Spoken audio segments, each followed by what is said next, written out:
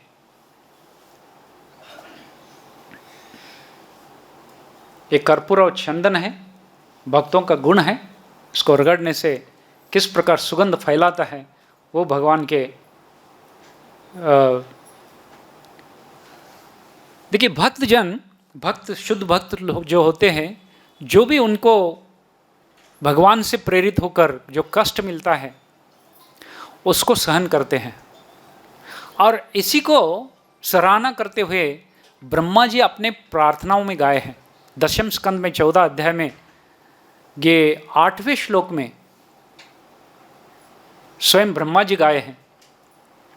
तत्तेनुकंपां सुसमीक्षमानो भुञ्जान एवात्म कृतं विपाकं हृद्वाग्वपुर्भिर्विदधन् नमस्ते जीवेत यो मुक्ति पदे सधाय भाग। हे प्रभु, जो व्यक्ति अपने विगत दुष्कर्मों के फल को धैर्यपूर्वक सहते हुए तथा अपने मन, वाणी तथा शरीर से आपको नमस्कार करते हुए सत्य निष्ठा से आपके अहित की कृपा प्रदत्त किए जाने की प्रतीक्षा करता है, वह अवश्य ही मोक्ष का भागी होता है, क्योंकि यह उसका अधिकार बन जाता है। विश्वनाथ चक्रवर्ती ठाकुर जी कहते हैं और श्रीधर स्वामी जी, जिस प्रकार एक राजा का बेटा है, अधिकृत राजा का जो बेटा है, उसको बस जीवित रहना है, अंत में सारे संपत्ति उसको ही मिलने वाला है। इस प्रकार भक्त लोग अपने जीवन में जो सुख दुख आता है उसको सहन करते हुए भगवान को नमस्कार करते रहते हैं, भगवान का भक्ति करते रहते, अंत में वो जो भगवत धाम की भगवान की कृपा है उनको जरूर मिलेगा। ये ब्रह्मा जी गाते हैं। तो ये अद्भुत चरित्र है कि भगवान के भक्तों के। और प्रहलाद महाराज जी अपनी प्रार्थनाओं में गाते हैं कि किस प्रकार जो लोग, देखिए ये बहुत आश्चर्य कारक है कि दुर्वासा मुनि ने इस प्रकार कठोर व्यवहार क्यों किया अम्बरीश महाराज के साथ। ये सब भगवान का प्रेरणा था। जो व्यक्ति जिस प्रकार जिस काल में व्यवहार करता है, हे भगवान, ये सब आपका ही प्रभाव है, ये संपूर्ण शरणागति है।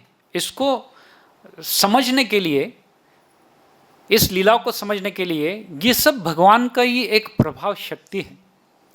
तो इसी को नरसिंह भगवान के सामने प्रहलाद महाराज, बहुत सुंदर श्लोक है, यस्मिन् यतो यर्हि येन च यस्य यस्मान् यस्मै यथा यदुतयस्त्वपरः परो वा भावः करोति विकरोति पृथक् स्वभावः संचोदितस्तिदखिलं भवतः स्वरूपम्। बहुत सुंदर श्लोक है। हे प्रभु, इस जगत में प्रत्येक व्यक्ति प्रकृति के गुणों, सतो रजो तथा तमो गुणों के अधीन है। सर्वोच्च व्यक्ति ब्रह्मा जी से लेकर एक क्षुद्र चिंटी तक सारे प्राणी इन्हीं गुणों के वशीभूत होकर कार्य करते हैं। अतएव इस जगत में सारे व्यक्ति आपकी शक्ति के वशीभूत हैं। वे जिस कारण से कर्म करते हैं, जिस स्थान में कर्म करते हैं, जिस काल में कर्म करते हैं, जिस पदार्थ के कारण कर्म करते हैं, जिस जीवन लक्ष्य को उन्होंने अंतिम मान रखा है तथा इस लक्ष्य को प्राप्त करने की जो विधि है, ये सभी आपकी शक्ति के अभिव्यक्ति के अतिरिक्त कुछ भी नहीं है। निस्संदेह शक्ति तथा शक्तिमान के अभिन्न होते, वे सब आपकी ही अभिव्यक्तियां हैं। इसी प्रकार दुर्वासा मुनि भगवान का ही अभिव्यक्ति है और भक्तों के गुण को, इसको फैलाने के लिए इस प्रकार भगवान ने ये लीला रचाई है। तो परम पूज्य लोकनाथ स्वामी महाराज जी ने बहुत सुंदर एक पुस्तक लिखे है, उसका नाम है भू वैकुंठ।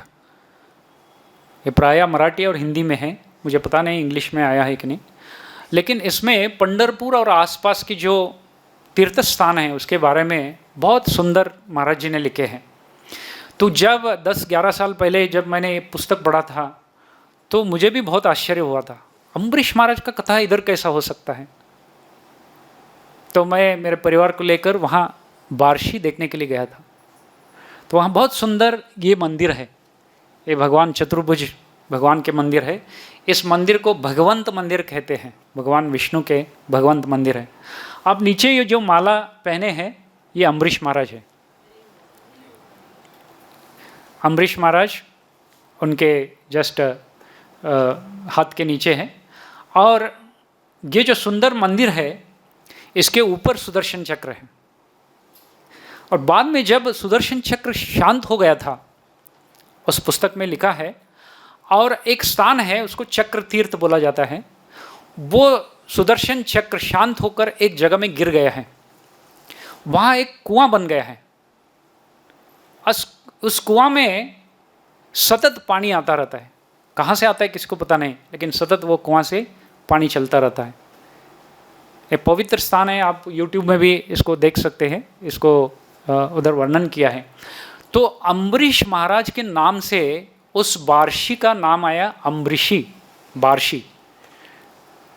अपभ्रंश होकर बार्शी बार्शी कहते हैं लोग, लेकिन ये देखिए श्रीमद् भागवतम का वर्णन है।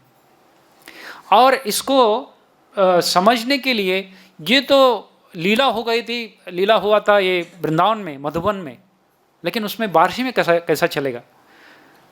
तो लगता है कि जब दुर्वासा मुनि वहाँ से चले गए तो अम्बरीश महाराज ने 1 साल तक सिर्फ पानी पीकर उन्होंने उपवास किया, क्योंकि दुर्वासा मुनि वहाँ से चले जाने के बाद उन्होंने प्रसाद नहीं लिया, केवल पानी पीकर 1 साल तक।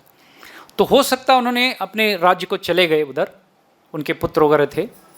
और दुर्वासा मुनि जब भ्रमण करके वापस आए, हो सकता है वो वहाँ आए होंगे, और वहाँ जो सुदर्शन चक्र है वहाँ शांत हुआ होगा। फिर वहीं राज में, क्योंकि इसमें अगले श्लोक में लिखे हैं कि तरह तरह से व्यंजन से सेवा कर अम्बरीश महाराज ने दुर्वासा मुनि को खिलाए। तो वृंदावन में थोड़ी खिला सकते, वो तो राज्य में ही खिला सकते हैं ना। तो साथ में उनके पत्नी भी थे, और इनको इतना अच्छा सेवा किया, और दुर्वासा मुनि इतना संतुष्ट हो गए। तो दुर्वासा मुनि आखिर के श्लोक में बोलते हैं कि हे राजन, श्लोक 22 है,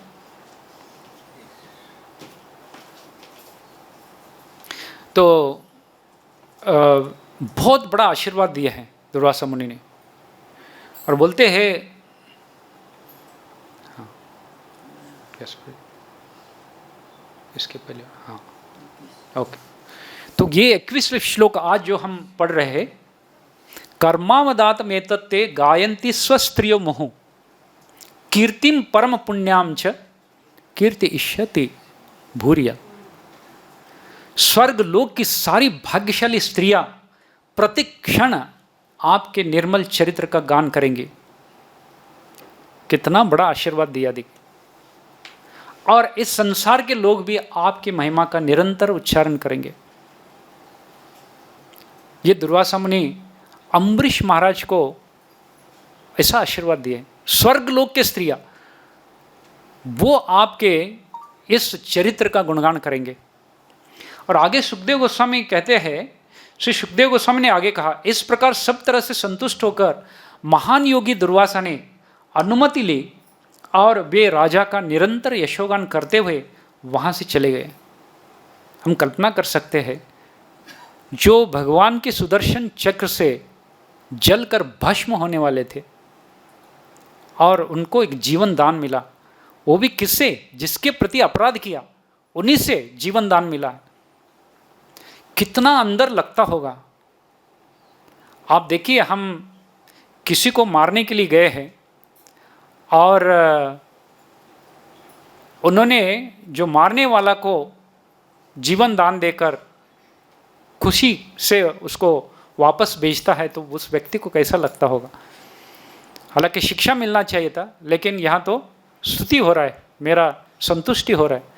तो वो संतुष्ट होकर वो गाते गाते गए दुर्वासा मुनि, क्योंकि महान योगी है, कोई भी लोक में आसानी से जा सकते हैं। उनको कोई विमान या कोई साधन का जरूरत नहीं है, क्योंकि ये परम सिद्धि से, उनके पास वो परम सिद्धि है। वैकुंठ लोग कहीं भी वो आराम से जा सकते हैं। ऐसे इतने महान योगी वो एक क्षत्रिय राजा से आज इतना उन्होंने हार गए और उनका गुणगान करने लगे। और वो बोलते हैं कि यद्यपि दुर्वासा मुनि आकाश मार्ग से ब्रह्मलोक गए। क्यों गए ब्रह्मलोक? क्योंकि ब्रह्मलोक में जो सात्वत मुनि लोग हैं, सात्विक लोग हैं, उनको अम्बरीश महाराज का कीर्ति का गान करने के लिए वहां गए।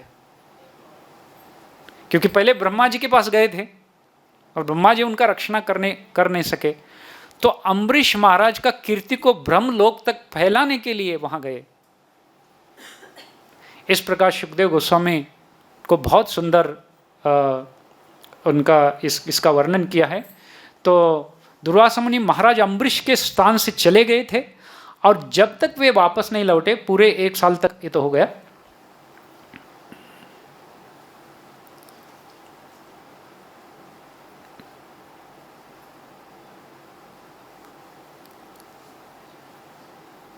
इस प्रकार अपनी भक्ति के कारण नाना प्रकार के दिव्य गुणों से युक्त महाराज अम्बरीश ब्रह्मा, परमात्मा तथा भगवान से भली भांति अवगत हो गए और सम्यक रीति से भक्ति करने लगे। अपनी भक्ति के कारण उन्हें इस भौतिक जगत का सर्वोच्च लोक भी नरक तुल्य लगने लगा। अम्बरीश महाराज को, उस ब्राह्मण को, दुर्वासा मुनि को सत्कार कर कर उनको खिलाकर, फिर बाद में उन्होंने जब प्रसाद लिया, परम पूज्य राधा गोविंद गोस्वामी महाराज कहते हैं कि इस ब्राह्मण का उच्छिष्ट ग्रहण किया उन्होंने, अम्बरीश महाराज और पत्नी दोनों मिलकर। फिर जब उन्होंने ब्राह्मण का, वैष्णव का उच्छिष्ट ग्रहण किया तो उनके मन में पूरा, पहले ही उनके इस संसार के प्रति उनको कोई आस्था नहीं था, लेकिन उस उच्छिष्ट को ग्रहण करने से इस संसार उनको तुच्छ लगने लगा और ये संसार को तुच्छ मानकर अपने दोनों पुत्र को, कुछ पुत्रों को सारे संपत्ति देकर वहाँ से वन चले जाते हैं। आगे ऐसा इस आगे का श्लोक में आता है। इस प्रकार महाराज अम्बरीश जी का बहुत सुंदर ये इसमें वर्णन हुआ है। भगवान के भक्त, देखिए जिस प्रकार भगवान के पास गुण हैं, पूतना का जो अध्याय है श्रीमद् भागवतम में बहुत प्रेरणादायक है, सबको प्रेरणा देने वाला है। जब कई साल पहले महाराज जी को वृंदावन में हम मिलने के लिए गए थे, वहाँ और भी बहुत सीनियर ब्रह्मचारी लोग आए थे, वैसा कि परम पूज्य वृंदावन चंद्र महाराज जब आए अंदर और गौर किशोर महाराज जी आए अंदर, तो मैं कॉर्नर में बैठा था। तो महाराज जी ने पूछा कहाँ से आया, तो हम गोकुल से जाके आए। महाराज जी सोए थे तो पूछे पूतना का दर्शन किया, तो मैं वहाँ बैठा था, मुझे बहुत आश्चर्य लगा। तो उन्होंने क्या बोला मुझे समझा नहीं, लेकिन पूतना का दर्शन गोकुल में जाके महाराज जी ने ये नहीं पूछा कि भगवान का दर्शन नहीं किया। तो फिर बाद में बोलने लगे जब मैं गोकुल जाता हूँ तो पहले पूतना को परिक्रमा करके आता हूँ। ये जब मैं सुना तो मैं घर में जाके उसको महाराज जी का वो लेक्चर लगाया पूतना का। वो पूतना का इतना महाराज जी वर्णन किया है, जैसा ही वैसा ही सुखदेव गोस्वामी पूतना का जो अध्याय है 36 श्लोकों में वर्णन किया है। कोई असुर का इतना बड़ा अध्याय नहीं है श्रीमद् भागवतम में, छोटा छोटा है, तृणावर्त और बकासुर, बाकी जो है छोटे छोटे एक अध्याय में 2-2 है, लेकिन पूतना का जो है वो 36 श्लोकों में है। और महाराज जी को एक श्लोक इसमें बहुत पसंद है और मुझे वो सुनने के बाद पता चला कि भगवान का क्या गुण है। पूतना का दर्शन करना ठीक है, पूतना तो कृपा मिला है, लेकिन ये भगवान का गुण का वर्णन करने वाला है। तो इसमें एक श्लोक है, हम सब भक्तों के लिए बहुत प्रेरणादायक है, तो वो रोज गाने जैसा है। और जब मैं अगली बार गया तो जाके मैं पूतना का परिक्रमा करके आया, और ये जो श्लोक है मैं ये गाते गाते परिक्रमा किया है, मुझे इतना अच्छा लगा, क्योंकि भगवान का भक्तों का पूतना क्या क्या थी, एक राक्षसी थी, बच्चों का रक्त पीने वाली थी। केवल नाटक करके भगवान को उन्होंने उठाया और स्तन दे दिया। इसी कारण भगवान ने सोचा ये मेरी मां बनकर आई है, हालांकि मुझे मारने के लिए आई है। जैसे कि दुर्वासा मुनि अम्बरीश महाराज को मारने के लिए आए थे, और उस पूतना केवल भगवान को उठाकर स्तन दे दिया, तो भगवान ने उसको धात्री का स्थान दिया। कितने बड़े बड़े मुनि लोगों को ये असाध्य है, तपस्वी लोगों को, लेकिन पूतना को कैसा संभव हो। तो ये सुखदेव गोस्वामी गाते हैं, क्योंकि सुखदेव गोस्वामी को भी पूतना माता से बहुत प्रेरणा मिली है। आप जानते हैं, क्योंकि जब सुखदेव गोस्वामी घर से चले गए थे और व्यास देव जी ने बहुत खिन्न हो गए, ए पुत्र रुको रुको, तुम्हारा उपनयन संस्कार होने दो तब जाओ। सुखदेव गोस्वामी कुछ सुने नहीं। तब व्यास मुनि ने 2-3 बच्चों को 2-3 श्लोक सिखाए थे। उसमें से एक श्लोक था, अहो बकियम स्तनकालकूटम जिघांसयापाय यद्यपि साध्वी लेभे गतिम दातृवुचितं ततोन्यम कम्मा दयालुम शरणं व्रजेमा, कम्मा दयालुम शरणं व्रजेमा। ये उद्धव जी गाए, और इसको सुनकर सुखदेव गोस्वामी घर वापस आ गए अपने पिता से भागवतम सुनने के लिए। वो भक्त बन गए, और इसलिए उसका कृतज्ञता रूप से इतना बड़ा पूतना का वर्णन किया है श्रीमद् भागवतम में सुखदेव गोस्वामी ने। और उसमें एक श्लोक है, सभी भक्तों को प्रेरणादायक है, पूतना लोक बालग्नि राक्षसीं रुधिराशना जिघांसयापया हरये स्तनं दत्वापसद्गतिं किं पुनः श्रद्धया भक्त्या कृष्णाय परमात्मने यच्छन्न प्रियतमं किं भक्तास्तन्मातरो यथा। बहुत सुंदर श्लोक, ये भक्तों के प्रार्थना जैसा है। पूतना लोक बालग्नि, बच्चों को खाने वाली, बच्चों को रक्त पीने वाली, और केवल भगवान को उठाकर स्तन देने से भगवान ने उसको, परमात्मा को इस प्रकार सेवा करने से भगवान ने उसको धात्री बनाया अपने गोलोक में। तो पूतना को भगवान ऐसा कर सकते हैं, तो किम उत न्याय, परम पूज्य राधा गोविंद गोस्वामी महाराज कहते हैं किम उत न्याय, मतलब तो ऐसे व्यक्ति को भगवान अपने धाम दे सकते हैं। तो भगवान के भक्त रोज सुबह मंगलारती में आते हैं, रोज भगवान का नामस्मरण करते हैं, भगवान को भोग लगाते हैं, इनको भगवत धाम क्यों नहीं मिलेगा? तो ये बहुत प्रेरणादायक है। तो जिस प्रकार भगवान में जो गुण है कि भगवान ने मारने वाले को जीवन दान दिया, उसी प्रकार भगवान के शुद्ध भक्त मारने वाले को उन्होंने जीवन दान दिया। और जो मारने वाले थे वो भी शुद्ध होकर गए, और वो जो जिसको मार रहे थे वो भी शुद्ध होकर गए। ये भागवतम है, ये भगवान के भक्तों का अद्भुत चरित्र है और भगवान के अद्भुत गुण हैं। हरे कृष्णा।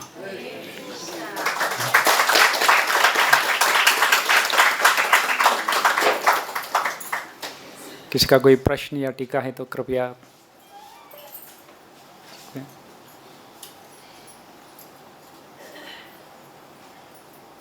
हरे कृष्ण। जी, यहाँ पे अम्बरीश महाराज जो पहले भी व्रत रखते थे, उनका लंबे समय का व्रत रहता है, और उसके बाद एकादशी के बाद भी पारायण में के बाद भी 1 साल का समय निकल जाता है। तो एकादशी भक्त तो फॉलो करते हैं, तो एकादशी में अभी उन्होंने बाकी एकादशी पे तो पारायण नहीं किया फिर, क्योंकि उन्होंने कुछ खाया नहीं, और अगर बाकी एकादशी पे नहीं खाया तो फिर इसका मतलब उन्होंने उनका उतनी एकादशी में फास्टिंग नहीं की। और सेम टाइम पे अनाज भी नहीं खाया। तो एकादशी का मीनिंग क्या है? ऐसा मानना चाहिए कि एकादशी के दिन कोई संकल्प लेते तब फास्टिंग होती है, या संकल्प नहीं लिया तो वो फास्टिंग नहीं मानी जाती? नहीं, जब भी एकादशी हम व्रत का आचरण करते हैं ना प्रभु, तो एकादशी संपन्न होता है द्वादशी से। तो द्वादशी से आपको उस व्रत को स्टॉप करना होता है ना। तो जैसा कि आप एक प्रोजेक्ट ले लिया, उसको स्टार्ट डेट और एंड डेट होता है ना। एंड डेट नहीं हो तो उसको प्रोजेक्ट नहीं कहा जाता है। कोई भी कार्य को अगर ले लिया तो initial time and and time, तो उस प्रकार ये भगवान के लिए एक प्रोजेक्ट है। हम जो साधना जो करते हैं प्रोजेक्ट है। तो एकादशी अगर व्रत कर रहे हैं, एकादशी होने के बाद उसको पारायण करना ही पड़ता है, तभी आप एकादशी का फल मिलता है।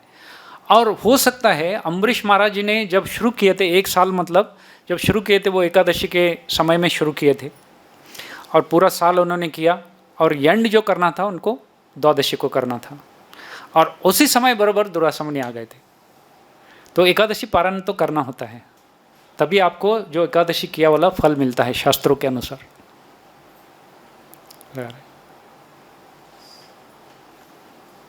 हरे कृष्ण। मेरा प्रश्न ये था कि एकादशी फास्टिंग कर रहे हैं, क्योंकि उस बीच में भी एकादशी पड़ी ना? बीच में भी पड़ी है। हाँ, या तब उन्होंने द्वादशी का पारायण नहीं किया। तो उनको 1 साल तक व्रत का उनका नियम था। हाँ, तो 1 साल तक व्रत का नियम था। तो हाँ। इसमें तो मेरा प्रश्न ये था कि एकादशी जब फास्टिंग करते हैं, हाँ, तो मूल वो एकादशी के दिन कुछ व्रत लेना कि इस एकादशी को मैं इस तरीके से फास्टिंग करूंगा, फिर द्वादशी को पारायण? श्रीमद् भागवतम में लिखा है उन्होंने 1 साल तक व्रत किया। तो 1 साल तक व्रत मतलब बीच में कुछ नहीं खाने का, और उनका एंड करने का था द्वादशी के दिन में 1 साल। तो इसलिए उन्होंने बीच में कुछ नहीं किया। तो आप अगर द्वादशी को एंड करने वाले हैं, बीच का गौन हो जाता है, क्योंकि आपका लंबी उपवास है ना, तो बीच का गौन हो जाता है कि आप शुरू किया है और एंड कर रहे हैं द्वादशी को, तो वो बीच की एकादशी को जो है वो गौन हो जाता है। हो जाएंगे उसको, मतलब कि मूल रूप से उसको काउंट नहीं किया जाएगा। मूल रूपी काउंट्स, अगर सिर्फ एकादशी को कर रहे हैं आप, सिर्फ एकादशी कर रहे तो द्वादशी को आपको ब्रेक करना होता है। हरे कृष्ण। ग्रंथराज श्रीमद् भागवतम की, श्रील प्रभुपाद की, सब भक्तों की जय। अम्बरीश महाराज की, दुर्वासा मुनि की, वृंदावन धाम की जय हो।